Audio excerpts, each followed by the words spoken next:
Hi, this is once again a video response resulting from some text comments that got way too long. So basically, thumbs up for your new video. I haven't finished watching it yet because I was too busy commenting on a certain portion of it.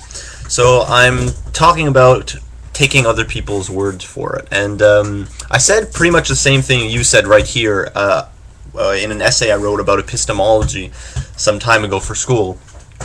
And about the absurdity of the world as we know it in a Sartre kind of way, like subjectivity and understanding the world around us from our narrow viewpoints.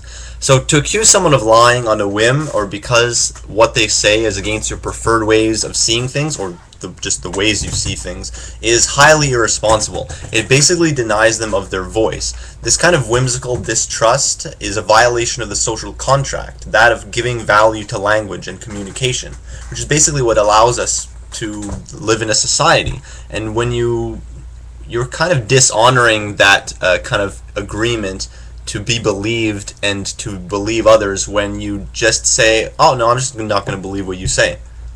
I mean, obviously it's warranted when you have enough not proof, enough reason, verifiable reasons to really see that where the other person's coming from isn't entirely honest or isn't entirely reliable. But to simply deny something on the fact that you don't agree with the notion is highly irresponsible. And this may not seem so at first, but I'll kind of get into it now. So what if I was abducted by ninjas and mildly tortured? I know it's extreme and doesn't happen to people we know all the time, but that's the point. How about I go to school or work or wherever people go in society and tell people about it, assuming any scars I received could pass off as something other than torture? Then most people would say, you're lying, or what? Where is this coming from? Get serious, bro. What do I do then? There's nothing I can do unless I substantiate the claim. But these people are ninjas. They're good at covering themselves up. What am I supposed to do? I can't do anything. People just don't believe me. I might as well be mute because my word is no longer worth anything.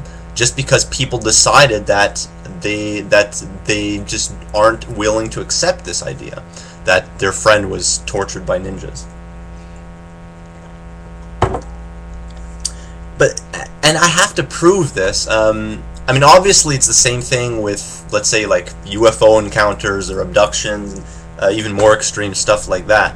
And I don't think it's unwarranted, but I find it interesting how we don't really put this much carefulness, this much what's the word, wariness on all of our knowledge. And I'll talk about that too. What if I go to school and I said I had toast in the morning, and either maybe it's just because people don't care, but they're willing to believe me right off the bat. I don't need to substantiate that claim that I ate toast in the morning. For all they know, I'm lying, and every single thing I ever say that I ate is a lie, and I'm just amusing myself at just deceiving people in such I don't know, such a stupidly small way, insignificant way like that. But that's probably it. Maybe we have this immediate trust on things, the most simple things. And maybe that's even dangerous,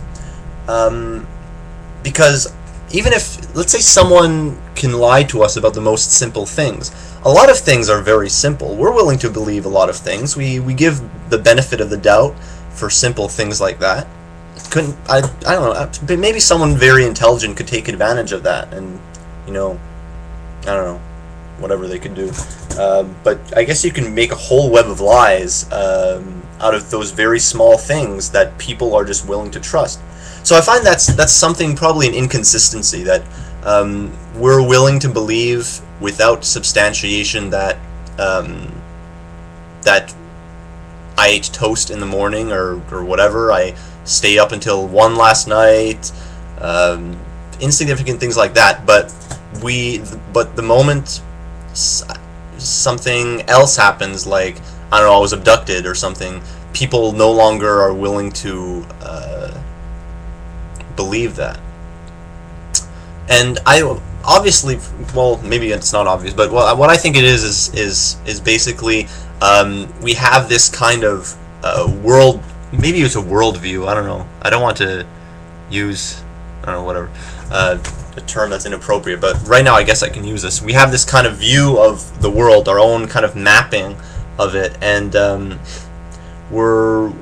more something is in friction with that worldview, or that kind of norm that we describe to events that happen in our lives and those around us and in our world, the more they come in conflict, the more we need substantiation. That's probably completely right.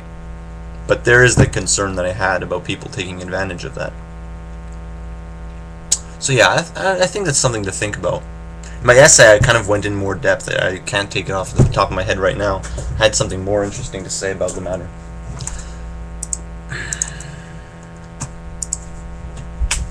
So, I simply think then, I don't know, to conclude about this kind of distrust that we'll give, I don't think we should ever assume that someone else is lying, even if it's a very wild claim. Maybe to give a personal example, I don't know if I'm in the right on this one, but one of my friends, my high school friends, told me very earnestly a story about when his family was on vacation or something. They were driving along the highway, and he told us about how they came to a kind of like on the highway where place it was pretty much in the middle of nowhere.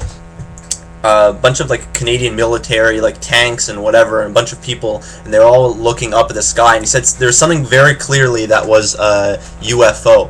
Now, this is something I used in my essay, by the way. Now, this isn't something that we see every day. I mean, we should be able to know that the UFO, that we're having encounters with aliens if they're so clearly just coming out and you know, stopping over Canada so that just people that are passing by can see. But he was just he seemed so honest. I mean, whenever I ask him about it, I've asked him about him a couple of times, and like, you weren't pulling my leg, and he was very serious, very, very serious about it. And I don't think I have any choice but to trust him. I mean, I'm not going to change the way I view our understanding of extraterrestrials. I'm not going to go around and behave as if it's a given fact that we've had encounters with extraterrestrials. I wasn't there myself. Like, I don't have that kind of real understanding. I can't verify it, but I guess you can say that I both believe him, yet do not fully take it seriously. Maybe that's hypocritical of me, or it is inconsistent on some levels. But I think it's the best kind of inconsistency you can have when dealing with the knowledge obtained by yourself as opposed to knowledge obtained by others. I think I have to trust. I think I have to trust him that he's being honest, because honestly, the kind of the experiences that I've had with him, and like, I don't know him in the way that will permit me to say that he's not being honest about this, because my judge of character shows that he is being honest. So I guess you can say I both believe him and don't believe him, and that's kind of weird.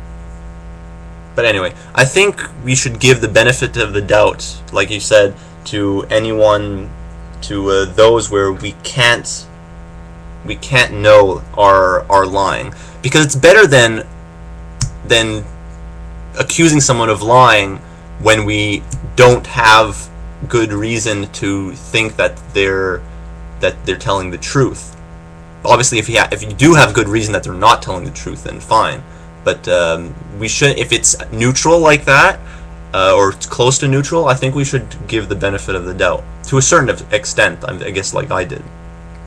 Or else, you know, society collapses. We can't talk to each other anymore. You can just dismiss anything you want, and no one can say anything anymore. Basically, probably. Okay, I guess it's up. I'm out.